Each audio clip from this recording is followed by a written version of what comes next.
आज हम लोग क्वेश्चंस करेंगे और क्वेश्चंस हम लोग यूजीसी नेट इकोनॉमिक्स से करते हैं, लेकिन आज कुछ नया मिलेगा आप लोग को। आज नया ये है कि क्वेश्चन तो हम लोग डेली करते हैं, लेकिन आज क्वेश्चन के साथ उस कंसेप्ट को भी अच्छे से कर लेंगे, डायग्राम को भी थोड़ा समझ लेंगे, जिससे कि आपका बेस मजबूत होगा और आपको टॉपिक और भी अच्छे से, जो भी क्वेश्चन होगा वो और भी अच्छे से क्लियर होगा। तो अगर आप इस चैनल में नए हैं तो सब्सक्राइब कर सकते हैं और बहुत सारे क्वेश्चंस मेरे साथ प्रैक्टिस कर सकते हैं। मैं डेली बेसिस में क्वेश्चंस करवाती हूँ यूजीसी नेट इकोनॉमिक्स के, ठीक है। और बेल आइकन को जरूर प्रेस करिए ताकि आपको आने वाले सारे वीडियोस की नोटिफिकेशन मिलती रहे, ठीक है। तो देखिए हमारा क्वेश्चन क्या है, ये हमारा क्वेश्चन, ठीक है। क्वेश्चन में एक चीज आ गया, break even at output level, ठीक है। तो यहाँ पर एक चीज आ गया, ब्रेक इवन पॉइंट, ठीक है। तो अब ये ब्रेक इवन पॉइंट क्या होता है, इसको हम लोग थोड़ा सा समझ लेंगे थ्रू डायग्राम। एक डायग्राम के थ्रू इस ब्रेक इवन पॉइंट को समझ लेंगे, उसके बाद हम लोग करेंगे क्वेश्चन। जैसे कि देखिए ब्रेक इवन पॉइंट क्या होता है, यहाँ पर आप एक डायग्राम देख पा रहे हैं। इस डायग्राम में क्या है, एक्स एक्सिस में मैंने आउटपुट लिखा है जो कि यूनिट्स में, वाई एक्सिस में मैंने लिखा है कॉस्ट एंड रेवेन्यू, ठीक है। ये चीज आपको समझ में आ गई।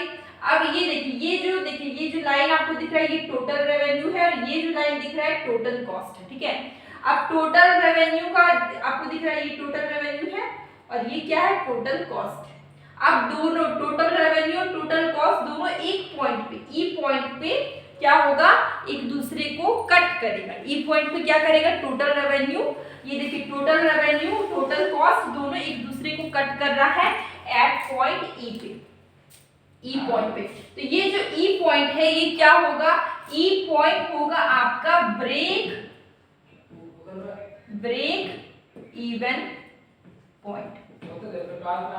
ई पॉइंट क्या है, ब्रेक इवन पॉइंट। यहाँ पर टोटल रेवेन्यू और total cost both are equal, total revenue और टोटल कॉस्ट दोनों क्या है, ई पॉइंट पे इक्वल होगा। ई पॉइंट पे क्या होगा, ब्रेक इवन पॉइंट, ठीक है, जहां पे टोटल रेवेन्यू और टोटल कॉस्ट दोनों इक्वल हो गया। अब ई पॉइंट से पहले जब ब्रेक इवन पॉइंट नहीं आया, ठीक है, यहाँ पे जब ब्रेक इवन पॉइंट नहीं आया, ब्रेक इवन पॉइंट में क्या होता है कि जितना आपका रेवेन्यू लगा उतना ही आपको कॉस्ट लगा, मतलब कि जितना आपको इनकम आया उतना ही आपको खर्चा है, ठीक है। तो इसको हम लोग बोलते हैं ब्रेक इवन पॉइंट, ठीक है। अब क्या होगा, ब्रेक इवन पॉइंट से पहले, इससे पहले क्या हो रहा है कि आपको पैसे ज्यादा लग जा रहे हैं और आपको कम, मतलब जो अर्निंग है वो कम आ रही है। इस ई पॉइंट से पहले क्या होगा कि यहाँ पर आपके खर्चे, जो भी खर्च है, जो भी एक्सपेंडिचर है, ठीक है, एक्सपेंडिचर बोलते हैं, एक्सपेंडिचर है वो ज्यादा है, ठीक है, वो ज्यादा है आपकी इनकम से। जो आपको अर्निंग हो रही है वो क्या है, कम है और खर्चे ज्यादा है, ठीक है। तो यहाँ पर आपको क्या हो रहा है, लॉस हो रहा है, ठीक है। यहाँ पर आपको क्या है, यहाँ पर आपको लॉस होगा, क्योंकि यहाँ पे क्या होगा, टोटल कॉस्ट बोल सकते हैं, टोटल कॉस्ट ग्रेटर होगा टोटल रेवेन्यू से, ठीक है। यहाँ पे कॉस्ट ज्यादा लग रहा है और इनकम कम आ रही है, तो यहाँ पर हम लोग देखते हैं लॉस होगा।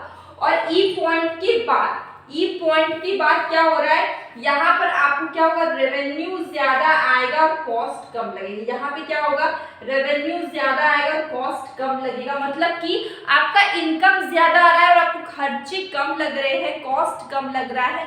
तो इस सिचुएशन में क्या होता है, प्रॉफिट होता है, नॉर्मल प्रॉफिट। और ये बीच वाला जो पॉइंट है ये क्या है, ब्रेक इवन पॉइंट, ठीक है।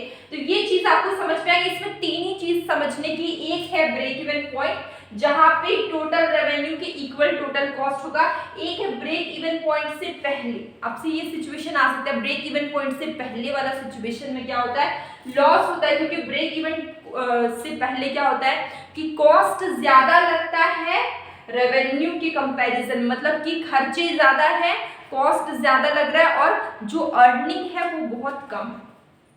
ब्रेक इवन पॉइंट के बाद क्या होता है कि रेवेन्यू, इनकम ज्यादा लगता है और कॉस्ट कम, मतलब इनकम ज्यादा आता है और कॉस्ट कम लगता है। इस सिचुएशन में क्या होगा, प्रॉफिट होगा। तो ये चीज आपको अच्छे से समझ में आ गई। अब क्वेश्चन करना आपके लिए बस चुटकियों का काम हो जाएगा। आपने ये समझ लिया कि ब्रेक इवन पॉइंट कहाँ होता है, total revenue is equal to total cost वाले सिचुएशन में ब्रेक इवन पॉइंट होता है, ठीक है। तो अब क्वेश्चन हमें क्या आया कि हमें बताना break even at output level, ठीक है। तो ब्रेक इवन निकालने के लिए हमें क्या करना होगा, हम लोग ने अभी देखा टोटल रेवेन्यू के बराबर टोटल कॉस्ट। अब कर लीजिए टोटल रेवेन्यू के बराबर टोटल कॉस्ट। अब टोटल रेवेन्यू के लिए क्या चाहिए, दो चीजें चाहिए होती है टोटल रेवेन्यू के लिए, price multiply quantity. Total revenue क्या फॉर्मूला है, प्राइस मल्टीप्लाई क्वांटिटी। अब ये प्राइस कहाँ है, देखिए यहाँ पे प्राइस आपको मिल जाएगा P = 5 क्वेश्चन में लिखा हुआ है, और क्वांटिटी कुछ नहीं है, सॉरी यहाँ पर हमको 5 लिखना था, गलती से P लिख दिए 5। अब देखिए टोटल कॉस्ट की बात करें, टोटल कॉस्ट यहाँ पे क्वेश्चन में लिखा हुआ है 50 + 3Q, ठीक है। आप क्या करेंगे, 5Q = 50 + 3Q। अब क्या करें 50, ठीक है, 5Q में से 3Q को माइनस करेंगे तो आएगा हमारा 2Q = 50। अब Q = 50/2, ठीक है। इसको आप काट के 25 भी कर सकते हैं, लेकिन हम लोग ऑप्शन देखेंगे, ऑप्शन में क्या आंसर होगा। अगर ऑप्शन में इसको कटिंग करके 25 लिखा है तो 25 आंसर, अगर नहीं लिखा हो 50/2 लिखा हो तो 50/2 हमारा आंसर, ठीक है। देखते हैं ऑप्शन 50/2 हमें फर्स्ट में मिल गया, इसका आंसर क्या हो जाएगा, आंसर हो जाएगा A 50/2, ठीक है। तो ये चीजें आपको समझ में आई, ठीक है। तो अब हम लोग क्या करेंगे, क्वेश्चंस, अब मैं कोशिश करूंगी कि क्वेश्चंस करूंगी, साथ साथ में थोड़े थोड़े कंसेप्ट भी करवा दूंगी, जिससे कि आपको थोड़ा ज्यादा समझ में आएगा क्वेश्चन। तो नेक्स्ट क्वेश्चन क्या है कि fixed cost of N equipment is ₹6000, ठीक है। तो यहाँ पर क्या फिर से एक न्यूमेरिकल आ गया ब्रेक इवन पॉइंट से, ठीक है। वेरिएबल कॉस्ट गिवन है यहाँ पे, वेरिएबल कॉस्ट 2 पर आइटम, एंड जो सेल किया है, जो बेचा गया है वो 7 पर आइटम, ठीक है, 7 रुपए का बेचा गया है। वेरिएबल कॉस्ट यहाँ पे कितना है, दो है एक आइटम पे, और यहाँ पे what is the break even point, ठीक है। तो अब यहाँ पे ब्रेक इवन पॉइंट कैसे निकलेगा, आप सभी के माइंड पे क्वेश्चन होगा कि यहाँ पे ब्रेक इवन पॉइंट कैसे आएगा। तो बहुत सिंपल है, जैसे कि हमें निकालना ब्रेक इवन पॉइंट। तो आपको सबसे पहले क्या लेना है, आपके सब फॉर्मूला फिक्स्ड कॉस्ट, फॉर्मूला में लिख देते हैं फिक्स्ड कॉस्ट, ठीक है, अपॉन, ठीक है, फिक्स्ड कॉस्ट अपॉन, यहाँ पे आप एक देखिए, यहाँ पे वेरिएबल कॉस्ट 2 पर आइटम है, और जो सेल किया गया है उस आइटम को, उस प्रोडक्ट को, वो 7 रुपए में सेल किया गया, मतलब कि 7 रुपए में सेल किया गया, मतलब प्राइस है वो 7 रुपीज है, ठीक है। तो यहाँ पे लिखेंगे प्राइस, और यहाँ पे माइनस लिखेंगे वेरिएबल कॉस्ट, जो भी वेरिएबल कॉस्ट लग रहा है वो माइनस कर देंगे प्राइस में। तो ये फॉर्मूला बन गया ब्रेक इवन पॉइंट का, fixed cost upon price minus variable cost. अब देखिए फिक्स्ड कॉस्ट का वैल्यू कितना है, यहाँ पे 6000 फिक्स्ड कॉस्ट का वैल्यू है, और प्राइस कितना लगा हमें, प्राइस लगा है, सेल किया गया 7 में, मतलब कि प्राइस कितना है 7 है, और माइनस वेरिएबल कॉस्ट की बात करें, वेरिएबल कॉस्ट कितना लगा है 2 पर आइटम, मतलब हर आइटम पे 2 रुपया, ठीक है। और देखिए 6000 डिवाइड कर देंगे 5 से, इसको डिवाइड करेंगे तो कितना आएगा 1, यहाँ पे 2 0 0, तो इसको डिवाइड करके आता है 1200, ठीक है। तो आंसर क्या हो जाएगा 1200 आइटम, 1200 आइटम में क्या होगा, ब्रेक इवन पॉइंट होगा, तो आंसर विल बी 1200 आइटम, ठीक है। ये जो फॉर्मूला है ब्रेक इवन पॉइंट का, जो मैंने बताया है, fixed cost upon price minus variable cost, note down कर लीजिए, क्या पता दूसरा क्वेश्चन आ जाए, क्वेश्चन कुछ घूम फिर के। तो इम्पोर्टेंट होता है, जितने भी फॉर्मूले होते हैं सारे फॉर्मूले इंपॉर्टेंट होते हैं, क्योंकि वो आपको बार बार क्वेश्चंस रिपीट करके अलग अलग तरीके से पूछा जा सकता है, ठीक है। तो अब हम लोग नेक्स्ट क्वेश्चन आते हैं कि break even point is the point where, ठीक है। तो अभी हम लोग ने डायग्राम से समझा है कि ब्रेक इवन पॉइंट किस पॉइंट पे होता है, ठीक है। तो आपको याद है तो कमेंट बॉक्स में बताइएगा कि ब्रेक इवन पॉइंट किस पॉइंट पे होता है। अभी हम लोग ने डायग्राम के थ्रू समझा कि ब्रेक इवन पॉइंट कहाँ पे होता है। देखिए ब्रेक इवन पॉइंट एक ऐसा सिचुएशन है जहां पर टोटल रेवेन्यू और टोटल कॉस्ट दोनों होता है, इक्वल होता है, ठीक है।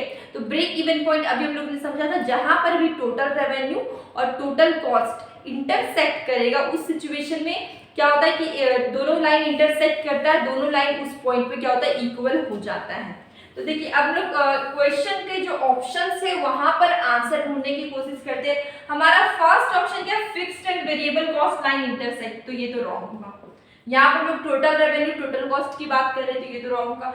Fixed and total cost line intersect, ये भी रॉन्ग है। Fixed and total cost intersect नहीं करना, हमें इंटरसेक्ट कराना है किसको, टोटल रेवेन्यू को टोटल कॉस्ट से, ठीक है। अब variable and total cost line, variable and total cost, ये भी रॉन्ग होगा। Sales revenue and total cost line, ठीक है। तो यहाँ पर क्वेश्चन वही चीज है, बस आपके दिमाग से खेला गया है, क्योंकि देखिए हम लोग ने पढ़ा था टोटल रेवेन्यू और टोटल कॉस्ट दोनों इक्वल होता है, इस सिचुएशन में होता है ब्रेक इवन पॉइंट, ठीक है। अब टोटल रेवेन्यू की जगह पे यहाँ पे लिख दिया sales revenue and total cost, बात वही है। जहां पर सेल्स रेवेन्यू मतलब कि समझ लीजिए टोटल रेवेन्यू और टोटल कॉस्ट की बात करें, दोनों क्या कर रहे हैं, इंटरसेक्ट कर रहे हैं। जहां पर इंटरसेक्ट करेगा उस सिचुएशन में क्या होगा, ब्रेक इवन पॉइंट हो जाएगा। आंसर क्या हो गया आपका 4, आंसर विल बी 4, ठीक है। तो आज का सेशन हमारा सक्सेसफुल रहा कि नहीं, कमेंट बॉक्स में बताइएगा। अगर आप लोग को सारा कंसेप्ट बहुत ही अच्छे से समझ में आ गया, मतलब कि आज का सेशन मेरा सक्सेसफुल रहा, आज की मेहनत मेरी सफल हो गई, ठीक है। तो यहाँ पर आज हम लोग ने सिर्फ ब्रेक इवन पॉइंट से ही क्वेश्चंस किया है, और अब मैं पर्टिकुलरली एक सिंगल टॉपिक को लेके मैं उसी पे क्वेश्चन लाने की कोशिश करूंगी, ताकि वो टॉपिक भी कवर हो जाए, कंसेप्ट भी कवर हो जाए, और उसमें से हम लोग थोड़े से क्वेश्चंस भी कर ले। तो इस तरीके का मेरा टारगेट है। तो आप लोग अगर सपोर्ट करेंगे और सब्सक्राइब करेंगे, लाइक करेंगे, तो इससे मेरा मोटिवेशन बढ़ेगा और मैं और भी अच्छे से काम कर पाऊंगी, ठीक है। तो इसी के साथ हम लोग मिलेंगे एक न्यू वीडियो में।